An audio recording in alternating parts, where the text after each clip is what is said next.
Welcome to guided by घिया। मैं इस वक्त हिमाचल प्रदेश की मिनी इजराइल यानी कसोल में हूँ। कसोल के साथ साथ हम कुल्लू और मनाली भी कवर करने वाले हैं अक्रॉस मल्टीपल एपिसोड्स। सारे एपिसोड्स इन्फॉर्मेशन से लबालब होंगे और हमारे साथ बने रहने के लिए चैनल को सब्सक्राइब ज़रूर करें। यहाँ पहुँचना आसान है। कोई भी नज़दीकी शहर जैसे कि दिल्ली, चंडीगढ़, वहाँ तक ट्रेन या फ्लाइट ले लो। वहाँ से आपको बस मिलेगी कसौल के लिए। यहाँ रहने के लिए भी आपको बहुत सारे बजट होमस्टे के ऑप्शंस मिल जाएंगे। आते ही भूख लगी थी, इसलिए सोचा थोड़ा नाश्ता कर लेते हैं। तो हमने सिनेमन रोल और सिड्डू खाया। सिड्डू एक लोकल डिश है, समझ लो एक बड़ा मोमो होता है जिसमें अखरोट, मूंगफली इत्यादि की फिलिंग होती है। सिनेमन रोल तो अच्छा था, लेकिन सिड्डू में और थोड़ा फिलिंग होता तो और मजा आता था। सबसे पहले हम निकलेंगे मलाना गांव के लिए। अगर मलाना गांव का नाम सुन के आपको चरस और गांजा की सिर्फ याद आ रही है तो आपको ये पूरा वीडियो ज़रूर देखना चाहिए। मलाना के पास ऐसी बहुत सारी कहानियां हैं जो आपने शायद कभी नहीं सुनी होगी। नाश्ता करने के बाद हमने कसौल से मलाना के लिए टैक्सी कर ली। आप चाहो तो कसौल से जेरी गांव के लिए बस भी ले सकते हो और वहाँ से टैक्सी कर सकते हो। तो टैक्सी थोड़ी सस्ती पड़ेगी क्योंकि आधा डिस्टेंस ऐसे ही कवर हो जाएगा बस में। कसौल को बेस बना के बहुत लोग ट्रैक पे भी जाते हैं, जैसे खीर गंगा है, सरपास है, तोश वैली है, लेकिन वो किस्सा फिर कभी। फिलहाल हम मलाना पे फोकस करने वाले हैं।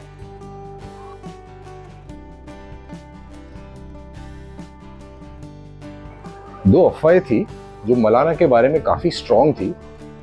एक कि वो सिकंदर यानी अलेक्जेंडर के वंशज है, और दूसरी वहां पर अगर आप जाओगे गांव में तो किसी व्यक्ति या किसी चीज को छूना अलाउड नहीं है।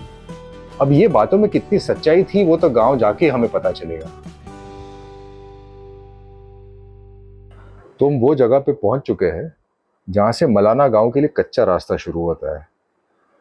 यहां से आपको पैदल एक छोटा 45 मिनट का ट्रैक करके जाना पड़ेगा मलाना गांव के लिए।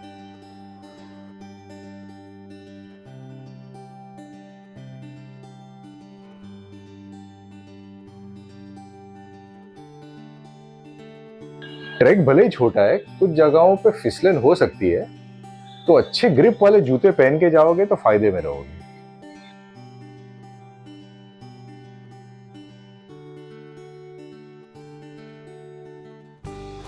रास्ते में थोड़ी काफेज भी है जो आपको खेड़ा नाका यानी मतलब का माल ऑफर करेगी। आगे आप खुद समझदार हो।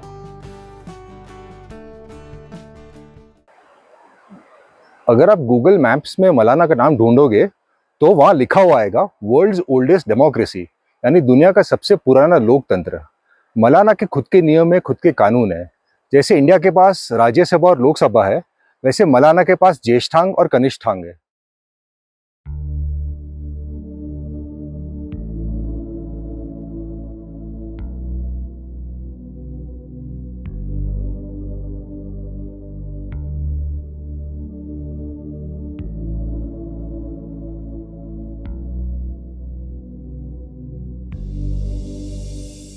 अब मलाना की एक माइथोलॉजिकल हिस्ट्री। मलाना के लोग जामदग्नि ऋषि यानी जमलू देवता को मानते हैं। कहा जाता है कि यह जगह जमलू देवता को शंकर भगवान ने दी थी, लेकिन जब वो यहाँ पर आए तो यहाँ पर बनासुर राक्षस का पहले से वास था। दोनों में झगड़ा हुआ और आखिर ये समझौता हुआ कि भले जामदग्नु ऋषि यहाँ रहेंगे, भाषा कनाशी यानी बनासुर राक्षस की बोली जाएगी। तो यहाँ के लोग कनाशी बोलते हैं और कनाशी भाषा दुनिया में और कहीं बोली नहीं जाती।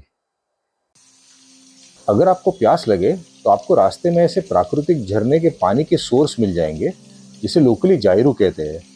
आप आपकी खाली बोतल यहीं से भर सकते हो। तो प्लीज बॉटल वाटर का इस्तेमाल कम से कम करें। सिर्फ जायरू देता है सबसे शुद्ध पानी। यहाँ के बहुत सारे घर काटकुनी आर्किटेक्चरल स्टाइल में बनाए गए हैं। ये नाम को याद रखना, हम आगे के एपिसोड्स में इस पे विस्तार में बात करेंगे। 2008 में यहाँ बहुत बड़ी आग लगी थी जिसमें बहुत सारे घर जल गए थे। इसलिए आज जब यहाँ पर आप आते हो तो आपको जो घर दिखते हैं वो सब नए बनाए हुए हैं। अब आपको एक ऐसा सौदा दिखाते हैं जो आपको लॉकडाउन के दिनों की याद दिला देगा।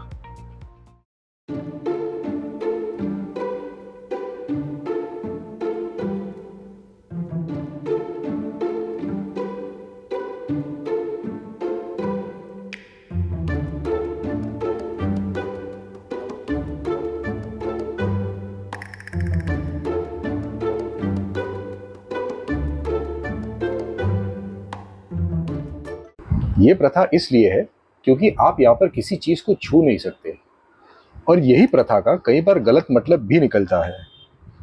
अगर आप यहाँ पर किसी चीज को छू नहीं सकते तो यहाँ के लोग भी आपकी किसी चीज को छू नहीं सकते।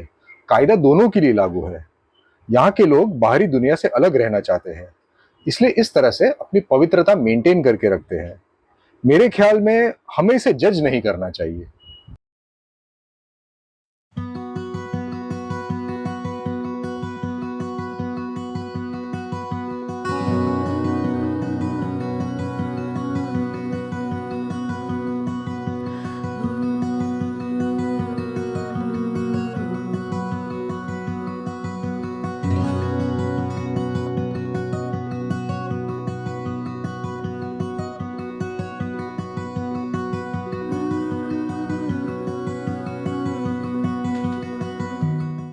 यहाँ पर आने से पहले मैंने इंटरनेट पर पढ़ा था कि यहाँ के लोग कैसे सिकंदर सिकंदर आजम यानी अलेक्जेंडर द ग्रेट के वंशज है।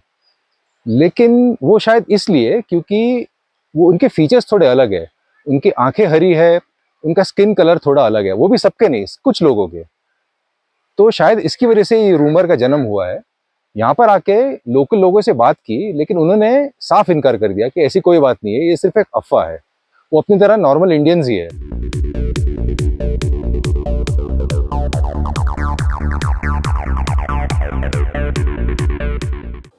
तो जाते जाते हम चरस गांजा वाले टॉपिक पे एक और बात छेड़ लेते हैं। अगर आप चरस, गांजा, भांग ये सारे वर्ड्स इंटरचेंजेबली यूज कर रहे हो तो इनमें आपको फर्क समझना पड़ेगा। सबसे पहले मेरे पीछे है कैनबिस का प्लांट। तो जो पौधा होता है उसे कैनबिस या हेम्प कहते हैं।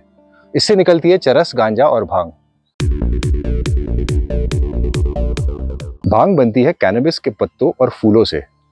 उनको यही हालत में गोंदा जाता है और फिर उसे मिक्स किया जाता है दूध के साथ या पानी के साथ।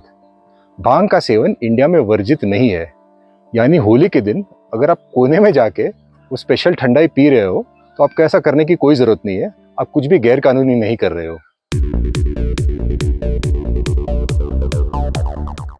गांजा बनता है कैनबिस के सुखाए हुए फूलों से और उसे फूका जाता है। इंडिया में उसको अपने साथ रखना ही गैर कानूनी है, यानी सेवन तो अब भूल ही जाओ। और आखिर में आते चरस पे। चरस बनती है कैनबिस के फूलों से और उसकी कली से। दोनों को अपने हाथों में लिया जाता है और साथ में मला जाता है। मलने के बाद हाथ में जो एक चिपचिपा पदार्थ बनता है जिसे रेजिन कहते हैं, वो फिर इकट्ठा किया जाता है और वो होती है चरस। मलाना क्रीम जो दुनिया में सबसे मशहूर चरस है वो यहीं पे बनती है। अब इतना कुछ जानने के बाद अगर आप चैनल को सब्सक्राइब नहीं करोगे तो बहुत नाइंसाफी होगी।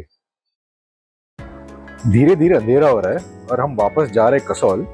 और क्योंकि ये मिनी इजराइल है, यहाँ पर इजरायली डिश खाना बहुत ज़रूरी है, इसलिए हम जाते हैं काफे एवरग्रीन में और ऑर्डर करते हैं इजरायली वेज प्लेटर।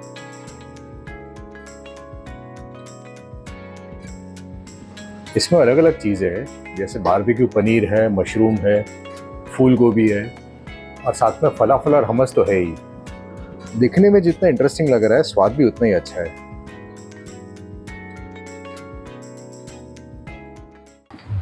तो आज का दिन यही ख़त्म करते हैं। कल के दिन यानी अगले एपिसोड में जुड़े रहने के लिए चैनल को सब्सक्राइब ज़रूर करें।